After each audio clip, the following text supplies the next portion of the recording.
Hello, I am Jasmine and I will tell you the story of Haunted Radio.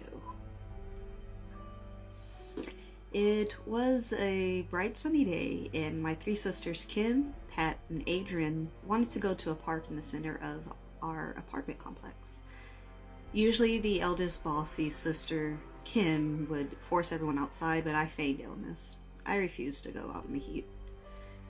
Pat didn't like arguing and Adrian was happy to explore, so I was left alone. Lying in bed, I waited for my sisters' voices to fade. This was my chance to draw. I turned on my room light and went to work.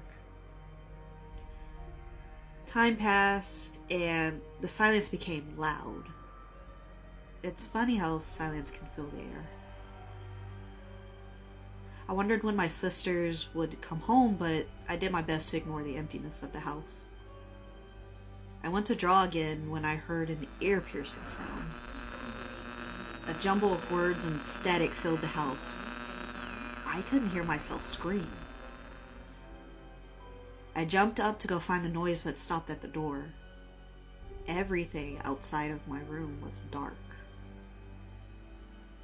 My sisters had turned all the lights in the apartment off. A chill hit my spine. I loved sitting in darkness, but that day I felt fear. The darkness outside my room could grab me. I shook my head and took a deep breath.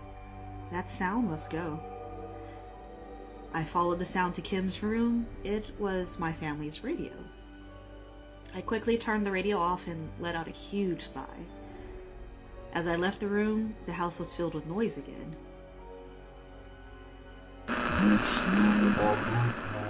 Flowed through static.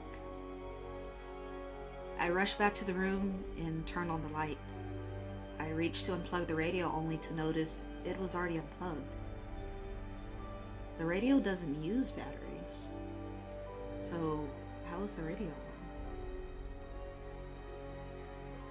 Before I can get lost in thought, booming laughter escaped through the sound. I dropped that radio and ran out of that apartment. I never stayed home alone again.